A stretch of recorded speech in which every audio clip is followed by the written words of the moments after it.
proceed, may I call upon the city attorney to report on our closed session? Yes, Mr. Mayor and members of the City Council, as a result of the closed session just concluded, there was no action taken required to be reported.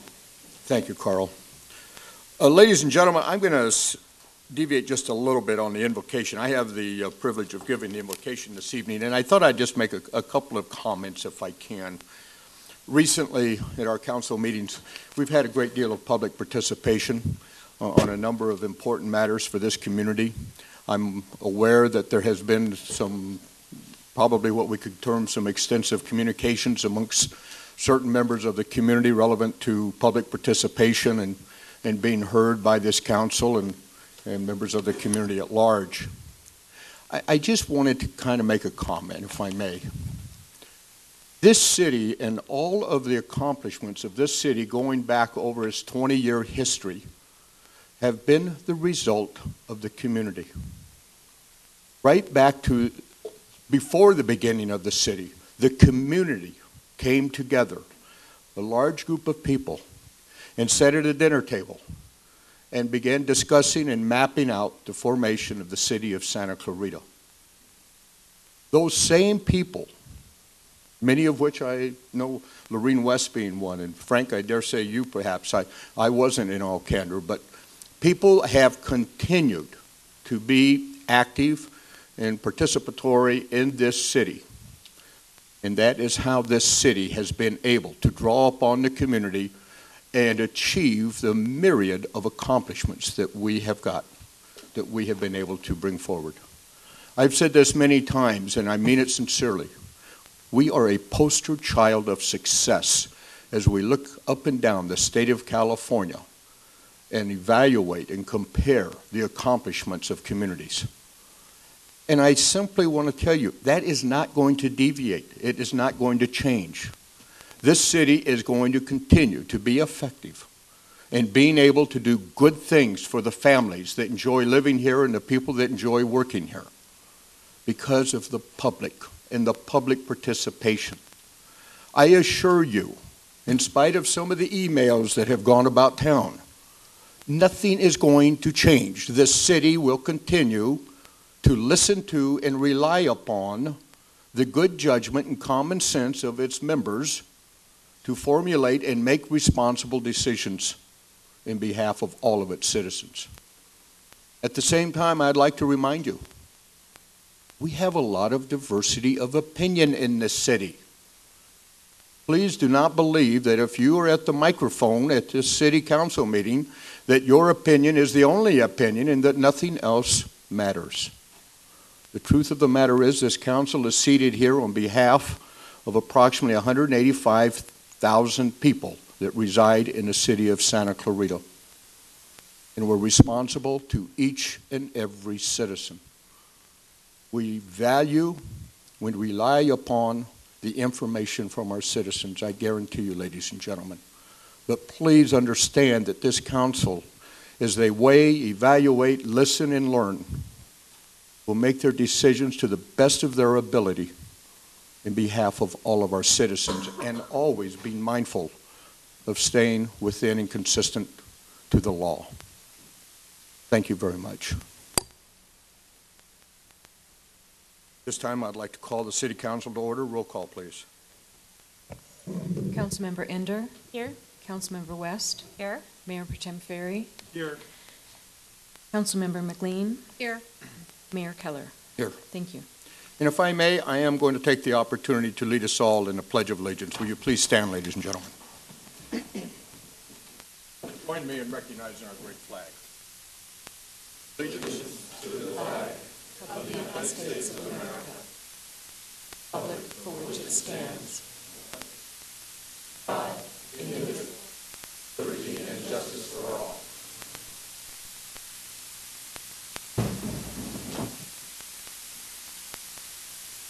Thank you.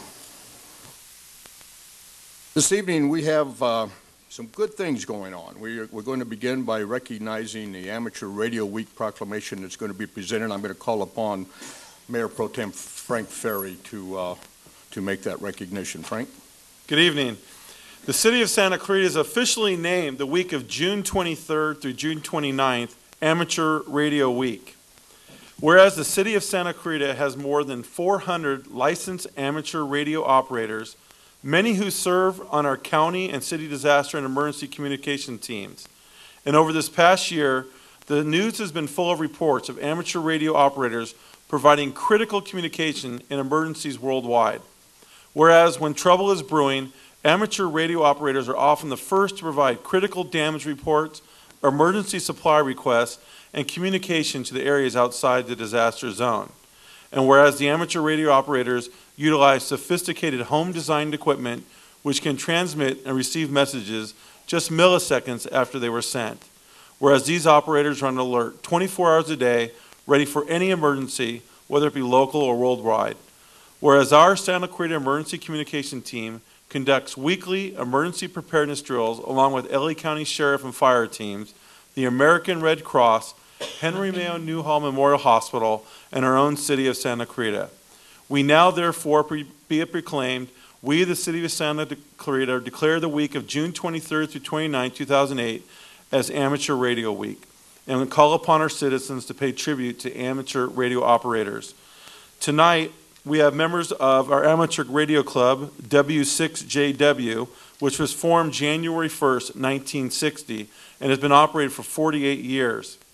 It is family-oriented amateur radio club with many members involved in different areas of our community, and they also have voice, digital, and satellite communications. They provide, I know during the earthquake, during any of our disaster drills are the first that we look to and fires. I know they've been here ready to go and serve our community so well. Tonight we asked one of their board members, Danny White, president of the club, Todd Hitzeroth, and Mike Savula to please come up and be recognized by the mayor and council. Thank you, gentlemen.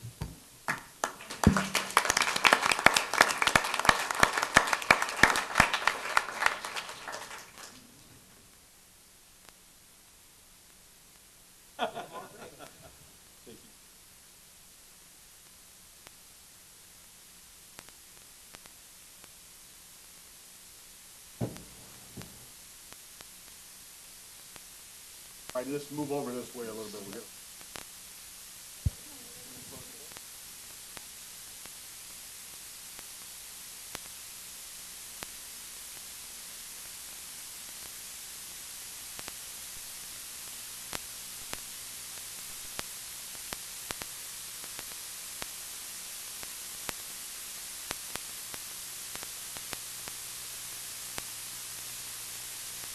Let's go.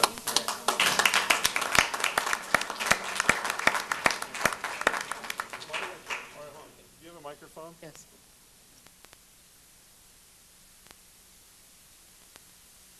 We'd like to invite everyone to our annual field day up at the Castaic Lake Water District headquarters. And this is why we have Amateur Radio Week, to publicize emergency communications. It's a combination contest, but it's mostly emergency communications preparedness. Everything will be running on generators and be communicating with the world. And come on up and say hello. It's from 11 o'clock Saturday to 11 a.m. Sunday, right above Central Park there. And we enjoy having the public, and we have demonstration stations. You can talk on ham radio. You can try it out.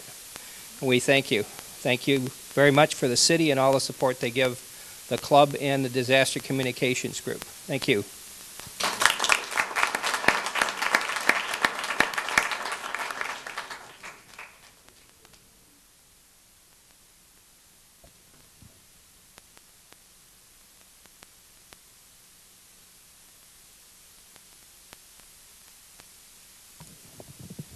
Okay, next.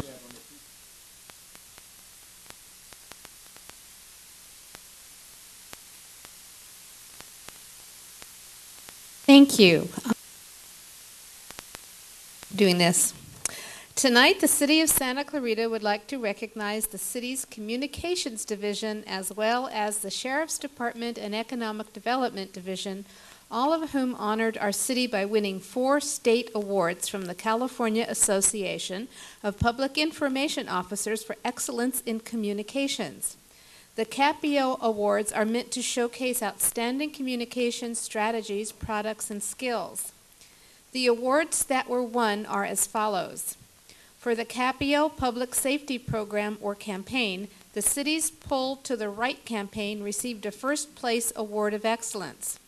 For the CAPIO Marketing and Communications campaign, Santa Clarita's Stage 6 of the 2007 Amgen Tour of California received an award of merit. For the category of websites, the City of Santa Clarita received 2 first-place awards for the scvsheriff.com and the mynewmainstreet.com websites, both receiving awards of excellence. The city staff members that worked on these successful projects include, and if you would come up if you're here as I call your name, Gail Ortiz, Heather Looning, Evan Thomason, Alicia Celestine, Ryan Drake, Alex Hernandez, Jason Crawford, Jessica Freud, Sergeant Darren Harris, Kevin Tenoyan, Ryan Drake, Beth Schott of McGregor Schott Design. I want to thank you all for bringing honor to our city and for your hard work in developing these award-winning methods of communication.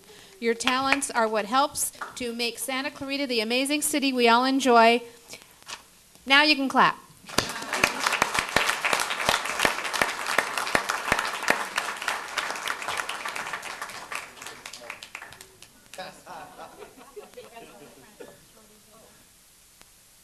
Some of the real talent in here.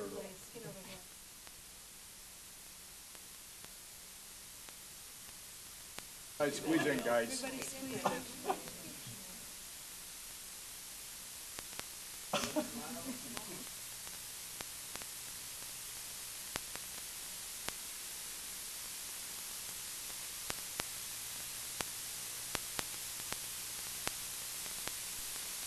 Good job.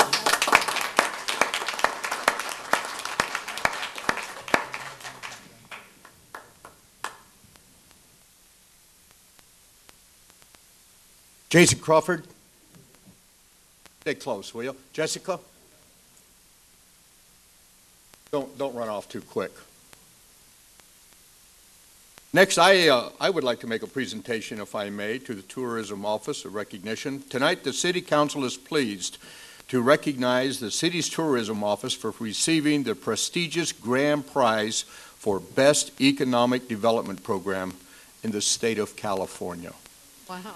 This award was given by the California Association of Local Economic Developers, a premier statewide organization. This award recognizes the outstanding and innovative programs which have made a significant contribution to the city's economic development. This is the second consecutive year the city has received this award, with our film program taking top honors last year. Each year, more than 3 million visitors spend time in Santa Clarita to enjoy our attractions, amenities, and events.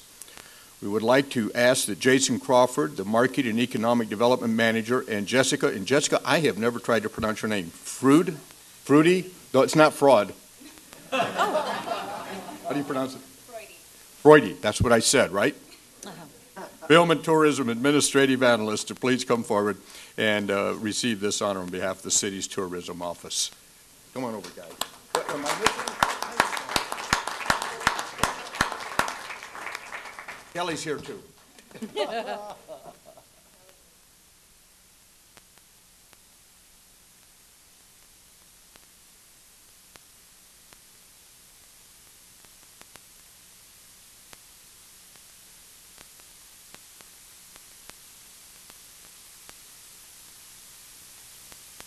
As always.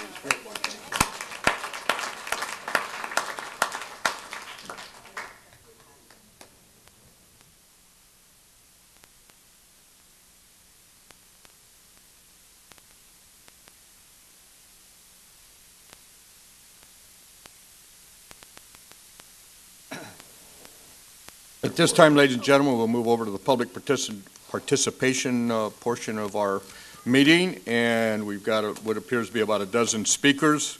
Our first speaker will be Mr. Alan Ferdman, followed by John Lukes, followed by Lashina Gray and Evelyn Serrano. Alan? Good evening, Mayor and City Council members. My name is Alan Ferdman, and I am the Chair of the Canyon Country Advisory Committee. Tonight, I would like to recognize an outstanding city program. The City of Santa Clarita and the Canyon Country Advisory Committee have been collaborating on proactive code enforcement issues for the last 2 years. Questions relative to what ordinances should be targeted, how enforcement policies should be set, and how we can assist our neighbors who may require help coming into compliance have all been on the table. Starting in Lower North Oaks seems to be a reasonable decision. That neighborhood where I reside is approaching its 50th birthday, and we recognize that neighborhoods mature. As neighborhoods mature, they require increased attention and maintenance. Over the time I have lived in my home, I have seen the area rise and fall. But for the last 15 years, I have observed the area getting better and better. I attribute that to 2 factors. First, the City of Santa Clarita has kept our streets in good condition, has implemented projects repairing sidewalks, provided several rounds of parkway tree planting, and is answering the call to remove graffiti quickly. Next, with the run-up in real estate prices, as housings have changed hands, new families have moved in, and many homes have been renovated. With that being said, do we have some properties in disrepair? Certainly we do. Is there room to improve? Absolutely.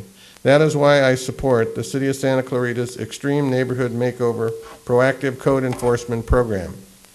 Thinking about it, for years, East Side residents have held on to the perception that City Hall has forgotten them. I have heard it said many times that the City of Santa Clarita was always paying attention to some other area. Well, today, the city's actions are altering that perception.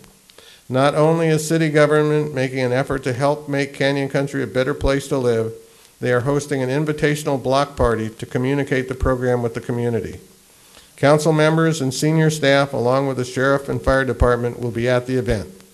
I have never heard of the city doing anything like that before, and believe that it shows good intentions and a desire to lend a helping hand.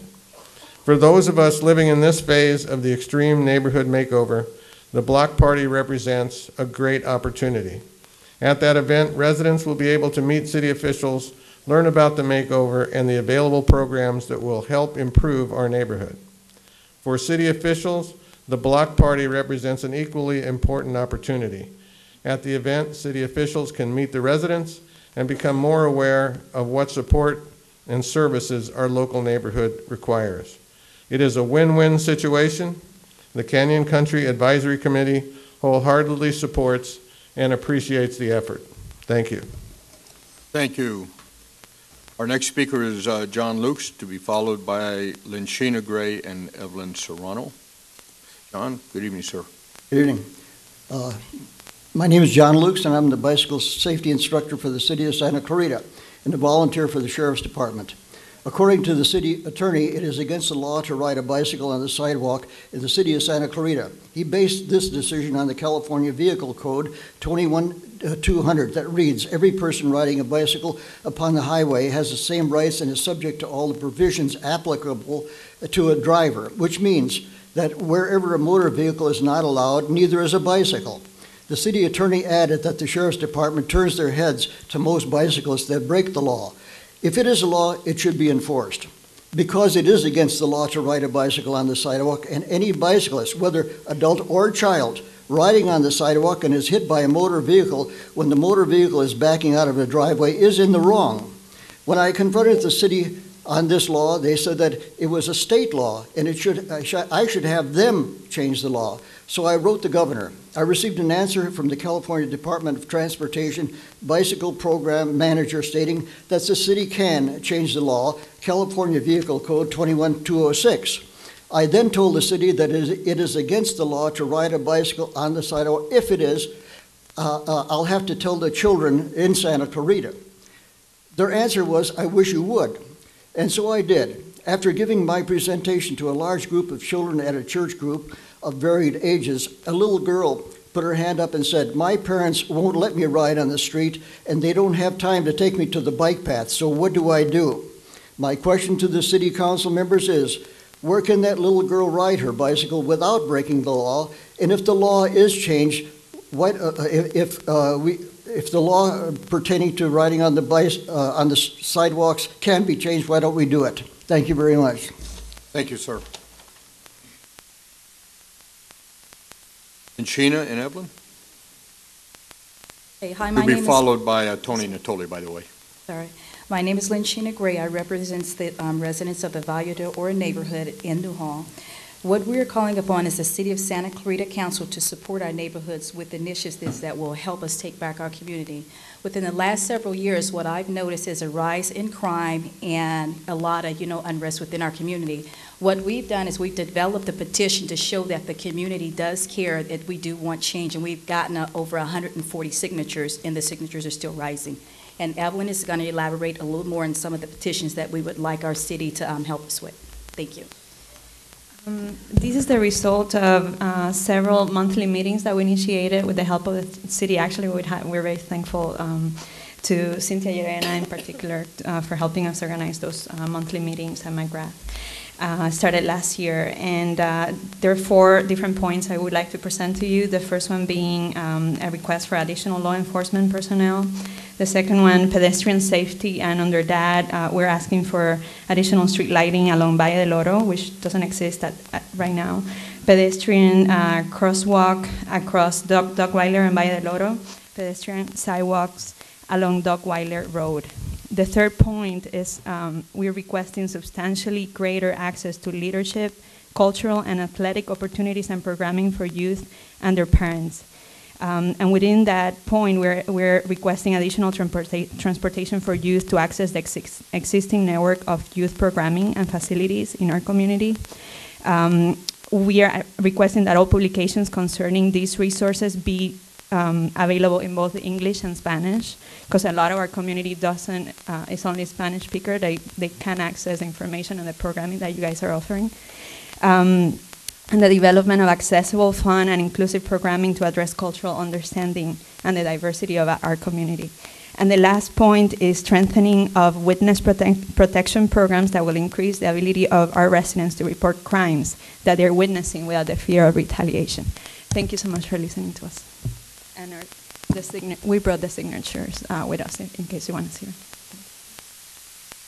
Get into the city clerk, please, so she has them. Thank you very much for taking time to come down. Our next speaker is Tony Natoli, who will be followed by Nadine Teeter, followed by Larry Bird. Tony? Hi, Tony Natoli, Benz Road. First of all, I'd like to publicly thank many of the city staff and my neighbors who conveyed good wishes for my wife, and she's doing much better. I thank you all for that. I understand that the last session that resulted in headlines that the city is demanding that a solution be found for Benz Road, and I also understand that Mr. Pulskamp is going to provide us with a solution timeline tonight. I'm looking forward to that. I personally study the traffic calming solutions as listed on the city's website and can only come up with 2 of the 15 that would be effective at stopping cut-through traffic. All others would really be futile. I've also met with the neighbors that are impacted by the thousands of cars that cut through on the street 24 hours a day, and everyone to the person wants the street returned to how it was, that is, with just one access in and out. The 2-minute inconvenience for any others surrounding this street is nothing compared to the constant barrage of thousands of speeders and lawbreakers that transgress our home street 24 hours a day. There's only one solution, one real solution. Encourage all would-be cut-through traffic to remain on the main arteries by eliminating their options. Gate off or meridian off. The one end of the street be at the top, the bottom, or the middle, just like this city did for Main Street in New Hall and for Calgrove. If necessary, do the same for Canterwood and Kathleen. If you need money, you got it. The McMillan Company wants to build 515 large homes with 100-foot frontages and use Benz Road as their driveway. This will add thousands of more vehicles transgressing Benz. The McMillan Company in their letters and through their representatives have offered to be part of the solution for widening Copper Hill, installing traffic controls, and eliminating cut-through traffic on Benz. We have the solutions, we have the money. Our timeline to implement should therefore be very short. I'm asking that this council move and direct your staff to take immediate action on this issue, as most of you promised you would. Marcia said we needed to care for our residents and stop these forms of traffic problems. Lorraine West said that we need to do the right things for our citizens. Bob Keller said that we're working hard to find a solution, and I believe that. Ken Pulscap said that in his commitment that he wouldn't implement further restrictions until 2,000 cars a day transgress that street, and that has been exceeded. Even Assemblyman Cameron Smythe has recently asked me if Ben's Road has been fixed. Ms. Ender, I don't know you, but I've seen your campaign pamphlets said you'd be working with Mayor Pro Tem Frank Ferry and Congressman Buck McKee in preventing neighborhood cut-through traffic. What will tomorrow's headline say? Will it say council still waning on its promises for the last 5 years? Or will it say the council takes action in removing cut-through traffic? I thank you very much, ladies and gentlemen. Thank you, Tony. Nadine Teeter.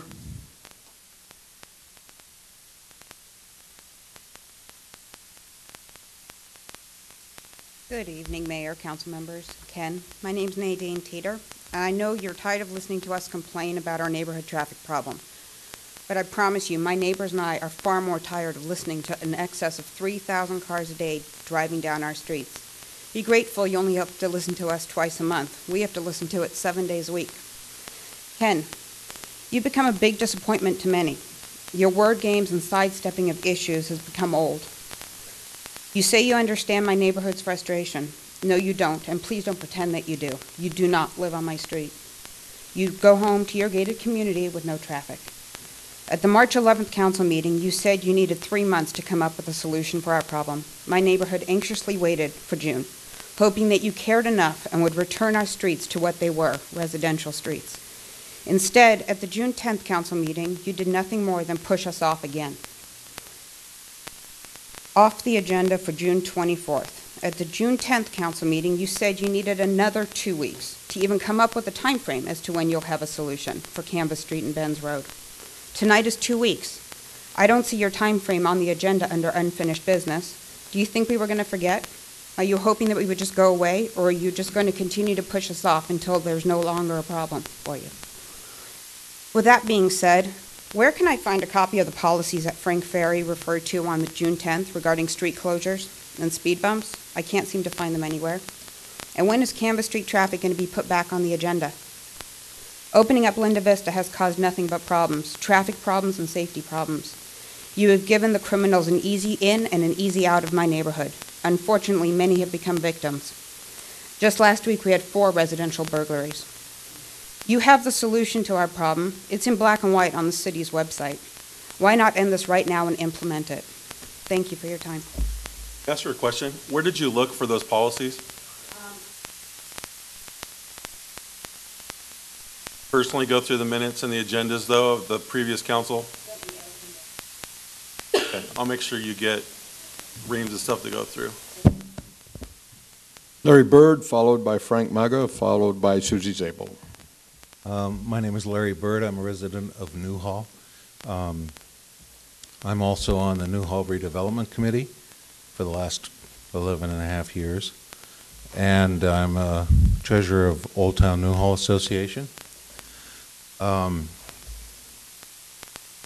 problem we have currently is that you've decided at the last council meeting, or 2 council meetings ago, that the streetscape is no longer the most important item for the future of Newhall.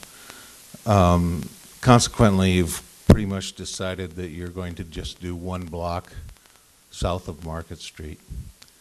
The merchants in Newhall, 27 of them to be exact, have requested that we maintain the schedule. All the streetscape should be done first, as Mooley and Polizoides listed in their $1 million study. And those merchants have signed a petition. I have their names here. And we just want to proceed with the program as it's outlined. We feel that that would be the best.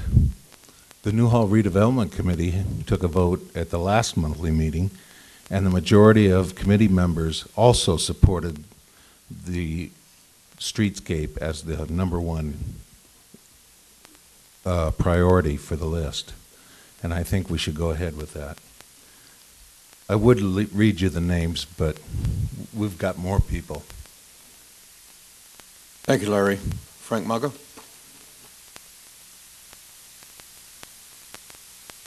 Hello, my name is Frank Mogg. I'm a property owner in downtown Newhall. First of all, I want to thank the agency for the work they're doing downtown Newhall. Everybody's really excited about things actually happening. This is regard to the streetscape. The City of Santa Clarita paid 2 consulting firms, experts in their fields, to create plans and recommendations for the revitalization of downtown Newhall. Michael Friedman created the first design based upon input of literally hundreds of members of the community and many, many months of meetings. The firm of Palazoides Architects and Urbanists produced the existing specific plan based upon the experience of many collaborating firms. Both professional firms recommended the streetscape as the uppermost priority in getting the economic ball rolling and establishing momentum and incentives for future private investments. Changing the sidewalk color, media, direction of parking are minor items. However, reprioritizing the major critical recommendations of these experts, to whom we have paid millions of taxpayer dollars, based upon the opinion of a staff whose knowledge of redevelopment is uncertain, will not only be wasting those precious dollars, but may cost us dearly in future entanglements, waste, and perhaps a failed program.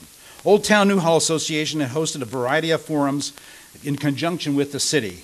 The desire of the streetscape to be done first and completely is virtually unanimous among the community, correlating exactly with the recommendations of the experts. Chapter 3 of the specific plan gives the streetscape a 1A priority to be accomplished in 2006 to 2008. The current staff recommendation of a civic building library was given a low priority by Palazoides for a good reason. It is not an initial catalytic project. Thus, it was placed in phase 3A, scheduled for 2020 to 22, another 12 years from now. The city is recommending that we go contrary to what the experts recommend. Expertise does not come from a position, it comes from experience. Lastly, the city plans to develop 1 block at a time as money becomes available. I own a good portion of the block they want to do first, and you'd think I'd be jubilant about that, but I strongly oppose the development of this block or any other block on a piecemeal basis. Streetscaping blocks sporadically when funds become available prolongs the negative environment of construction and prejudices those whose blocks are done last. Years of construction may permanently damage the reputation of Old Town Newhall and drive away customers and businesses. In closing, I ask the City Council, the people attending, and those on television, which would you choose? Would you choose recommendations of professionals and their collaborating firms, supported by the community and reinforced by other similar redevelopment areas, or the recommendation of a staff member? Let us keep our eye out to see how the council votes on this one. Thank you very much. Thank you, Frank.